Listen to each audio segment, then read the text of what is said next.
What is up, guys? Before you watch this video, make sure to subscribe and click that notification icon so you can know exactly when a new Mcdoubles video comes out. So, with that being said, enjoy the video. What is up, guys? Today we're going to be doing a little bit of a highlight reel, or a quick recap rather, of the tournament we had yesterday on the 19th. Last night. So if you guys missed it, no big deal. The VOD is up as well, but this is going to be a bit of a shorthand if you didn't want to watch the entire 3-hour stream. So I hope you guys enjoy. I was actually very much surprised by the winner of this tournament, so at the very least I would go to the very end of this video and watch that final best of 3. But I hope you guys enjoy, and I'll see you at the very end. Alright, so he's actually playing a hunter type build, which is very interesting right off the bat. We see aim shot and serpent sting, which I'm very impressed by so far. We have a priest build on Mcdouble, devouring plague and shadow word pain. Psychic scream comes off, no trinket, and hammer of justice on Mcdouble, but he's going to go ahead and get out of that with the human racial pretty fast, actually. Looks like Mcdouble's just trying to outlast Gru with the dots. And what are we seeing over here? He's just kind of toying with him with a wand at the end. Mind Blast to win the fight. There we go with Mcdouble. Okay, I kind of knew he was going to win. He put a lot of effort into his build so far. Frostbrand weapon, actually. Dual-wielding character on the troll. And then the gnome is looking to be a warlock, basically, with his imp and fear and such. Okay, I definitely heard hemorrhage, I'm pretty sure, and that's definitely what's on him. Hemorrhage, insect swarm, that's what we've got from Zenbeck. And then coming from the gnome, it's looking like a warlock. Frost armor, though, corruption, and we have Curse of Agony as well, which is very interesting. I don't think those are particularly stronger than the priest counterparts, but I might be proven wrong. Kidney shot, though, coming out. That's a pretty big stun. Considering you only have the trinket, and these guys are not playing humans, stuns are going to be a very big deal. But Frost Nova is going to be quite a lot to deal with, and I'm seeing no interrupt coming from Rhett Dunn, which could be his downfall, because people are going to heal, and they're going to spam heal. So if you don't have an interrupt, you're probably pretty screwed. Alright, another kidney shot came out right now. Frostbrand weapon is just ticking, and he has the judgment as well. Dual wielding, so he gets massive heals. And then Rhett Dunn right now is just trying to get his mana back up with the water shield and kind of kite around with the power word shield up as well, with his dots up. But Zenbeck is not faltering. His health has barely gone down. His issue is going to come from a lack of mana. So right now we see Rhett Dunn is probably going to outlast him unless he can get the kill right here through the kidney shot. But he just got a power. Oh, but that is it. The winner is Zenbeck. Got him at the very end there at no mana. All right, here we go. Anderhall Noob versus Nugs. 2 casters from the looks of it. And of course, we have the sacrifice on the Voidwalker with Anderhall Noob. We have Counterspell and Corruption coming from Nugs. And Mind Blast, actually, coming from Anderhall Noob, as well as Drain Mana. So we have somebody who came prepared for the long game. And I gotta say, I'm already impressed by that. Mana Shield as well. No Viper, so this man is somebody that is not shit. He's a good person for not, combining those. Of course, we have the Fear and the Nightmare talent. That's going to reduce his speed coming out of Anderhall Noob onto Nugs. Shadow Bolt spam from Nugs. Corruption still on Anderhall Noob, so he went for some kind of Nightfall build. I'm not sure if the talent's available yet, but it might be. Mind Blast, of course, onto Nugs. And look at this, guys. 0 mana on Nugs.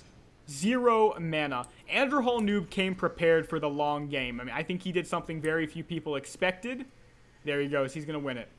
He did something nobody expected. He took Drain Mana. I appreciate that too. Nugs is actually giving out his gear to people since he got knocked out. That's pretty cute. I like that. I'm just going to go off pure honesty here. Okay, he didn't know it wasn't allowed. They're going to reduel, guys. Okay, reduel. No problem. It's not a big deal. I want to see that again anyway. I want to see if Zavalia can maintain his mana. I actually really want to see that. Alright, start the duel whenever you're ready, guys. Zavalia reduel versus Yugoth. So, of course, Yugoth is a Hemo build with Charge, and I'm assuming Cleave. He also has Moonfire. And then we have Zavalia over there being covered by the giant retail mount. She's using Devouring Plague, Pain, Shadow Word Pain, Moonfire, and Frost Shock. So solid little dot/kiting build right there. So her entire goal is to run around Yugoth and not get touched while slowly killing him with dots. Seems she has flash heal. Interesting choice in heals. And then, of course, Yugoth seems to be suffering right now. He's going to go for the slow healing touch, and we're not going to see an interrupt, which I'm a little bit surprised by once again. But he has low HP as well, and he looks like he's stacking intellect. He has Arceus. Wow, that's actually pretty interesting.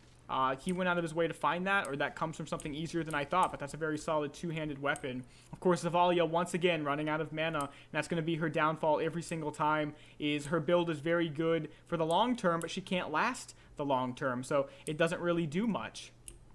Yugoth, however, has no mana problems. Absolutely nothing. He seems to have Rejuvenation and Water Shield. Very good choices, and Zavalia is just going to get destroyed because of the lack of mana. She didn't choose Evocation, no Life Tap, no Water Shield, absolutely no way to regain mana. Yugoth's downfall, however, is he has no way to stick on his target, no hamstrings or anything like that. So if anybody plays a similar build to Zavalia but is able to upkeep their mana, it looks like Yugoth might have some problems there, but that's going to be a GG. Yugoth still won. He didn't need the potion. So GG to Yugoth. I'll put you right back on the list. It's going to be hard because some people have to run their mounts over other people while they're dueling. That can kind of be frustrating, but keep in mind the shapes. I'll try to call out the important things as we can. We're still only in round 1, so not missing too much right now. No, not banned for using Yell Cinder. Banned for spamming. Okay, so we're starting now. Viper and Power Word Shield on Rhyhorn. He might also have the Mana Shield, and we see the Arcane Concentration, which is an Omen of Clarity effect as well. And then we have Rend on Simple Luck, so I'm seeing a Rend Overpower build, and that might be strong. It might not be, though. I'm not exactly sure of the strength of that at level 30 without Windfury. Of course, Insect Swarm coming out on Rhyhorn as well. Very good against melee characters, but this Hemo Rend Overpower build, it's not really owning up right now. Simple Luck doesn't seem to have any way to stick on his target consistently on somebody who truly knows how to play this whole caster type of build. So, of course, Rhyhorn's looking like 2.2k mana. There's not much he has to do to really sustain. It almost looks like he's toying with his food a little bit here. Although, if I'm honest, the offensive capability of Rhyhorn seems to be quite low as well. He's relying entirely on slowly whittling down the hit points of Simple Luck. And, oh, the Drain Mana. Another person who chose Drain Mana. Very, very good choice. Very good choice. A lot of people are going to go for the sustain type of route. That's a very viable way to play the game. Just slowly whittle your opponent down. As soon as they run out of mana, you know they can't beat you anymore if you have mana, right? So, that's what he went with the Drain Mana. Very smart choice. Of course, Simple Luck can't reach his target. He absolutely can't. He's relying entirely on charge. And while it might seem like a lot on retail, it's not enough when you can choose whatever you want. Blink already counters it, and Rhyhorn has that, so you need a little bit more. Charge and Hammer of Justice is not enough for Simple Luck. Unfortunately, Rhyhorn, again, his damage is very, very low. So this is like the slowest, most painful death I've ever seen. Eventually, Simple Luck is going to die. I mean, I'm so confident in this, I'm just going to write Rhyhorn's name under the winners. Are you gonna die? Okay, that is the end of that. GG to Rhyhorn. Alright, let's do it right off the bat. Touch Me Daddy versus Anderhall Noob. Anderhall Noob, of course, being very, very progressive in his lineup. The abilities that he chose with the Mana Drain. I think he might have been the one that caused everybody to take that in the first place. Of course, we have the Voidwalker Sacrifice route and Fear. Touch Me Daddy is playing a Hemo build. Doesn't seem like he's playing the Rend Overpower version. I can't quite remember, so he might be playing the Cleave version. But of course, Anderhall Noob, the Fear, the Mana Drain, it's very, very difficult to do a lot about that. If Touch Me Daddy runs out of mana, the game is over for him. He has the Curse of Exhaustion on him as well. I'm telling you, Anderhall Noob came prepared. Mind Blast right off the bat. That's going to reduce healing as well. Very, very good. Picking everything he really can to guarantee that he has all of his bases covered. We do have, actually, Rend Overpower on Touch Me Daddy, as I see him using it on the Voidwalker. Killing the Voidwalker is a very good way to go, if And only if he can sustain his mana, because if he can't sustain his mana, there's absolutely no point of killing the pet at this point. So, of course, Andorhal Noob is slowly running out of mana, but that drained mana is going to be a big point of contention for him. Luckily for Touch Me Daddy, we have the Wind Shear. Of course, he's feared right now, being CC'd. No trinkets, and just got Mind Blast into the Drained Soul. Low on mana. Can he get the heal off at the very end? The Rejuve, the Renew came off. Andorhal Noob has no mana. If Touch Me Daddy can somehow sustain through this, he might actually be able to win, because his damage with no mana is significantly higher than Andorhal Noob's. And it looks like so far he's actually able to survive. Andorhal Noob is down to just his wand. He's down to 4 HP. Touch Me Daddy just won. There's some strong competitors out there, guys. Like, for sure. Okay, starting the duel off. Power Word Shield on Yugoth, Rejuvenation on Mcdouble. The Arcane Concentration proc, and the Mind Blast onto Yugoth, with, of course, the Mind Trauma talent, which is going to reduce healing done by 50%. A very solid way to go if you were worried about healing, so Mcdouble really prepared for that. Of course, Mcdouble is the one with the aspect of the Viper. He does not, however, run Mana Shield. I do remember this. He chose not to be a pleb, so he went with the Power Word Shield instead. Yugoth, of course, we all know from previous fights, he has crazy sustain. So, of course, it's going to come between who can maintain their mana. Will it be Mcdouble or will it be Yugoth? Yugoth, of course, with the Hemorrhage build, we know that's very good sustained damage. I had a feeling a Hemorrhage build might win the whole thing. And Mcdoule's going down to 290 health. Well, because he has to keep himself up. Going in between that Viper stance and not having the Viper stance, so he can get the big heals off, but still regenerate some of his mana.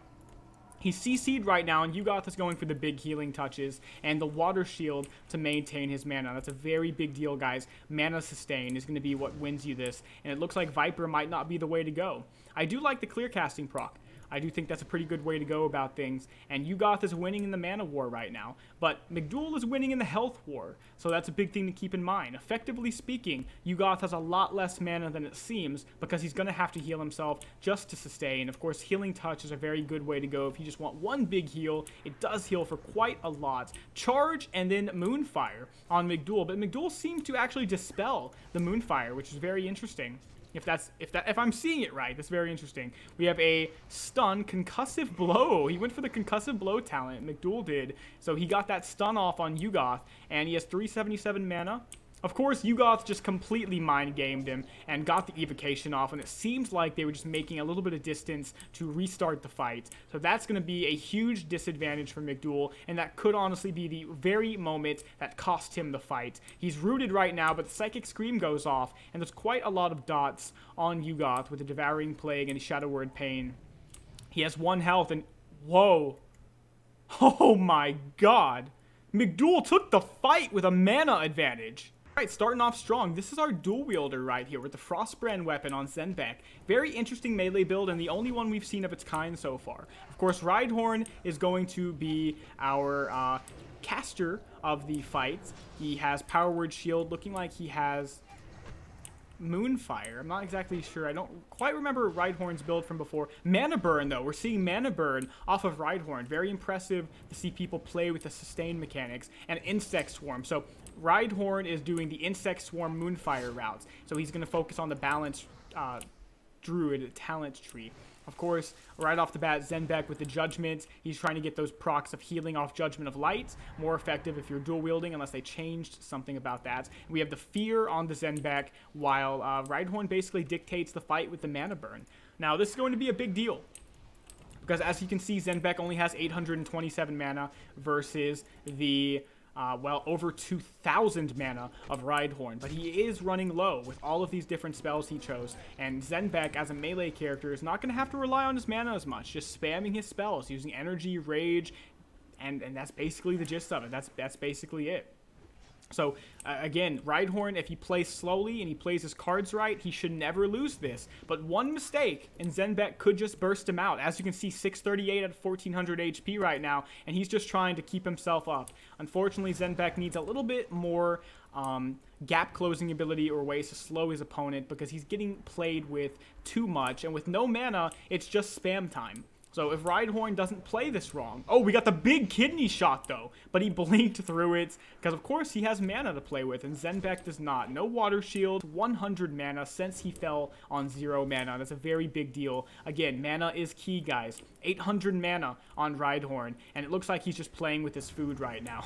And, hopefully he doesn't do that for too long, because we've got to get to the other duels, guys. So, Rhyhorn, stunned on the kidney shot. Big kidney shot. Oh my god, Zenbek almost died, but he just barely made it out. Rhyhorn could have made a mistake here if he thought he was going to win and quit trying. And this is it, though. Zenbek is dead, guys. GG. Very long fight. Ballsack Jones, Joan versus Shots. And then that's going to go right into the semifinals. That's best out of 3 at that point.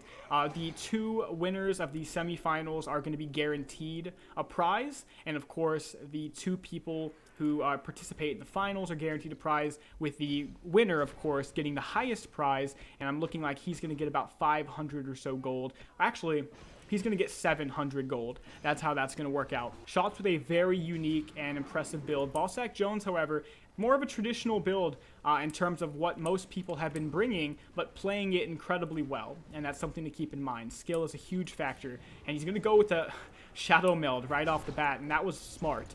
Very, very smart. From the Night Elf player, can we just say, I believe he's the only Night Elf player that progressed in the tournament so far, with Green Ranger dropping out. So Shots going for the CC. He has the Immolate.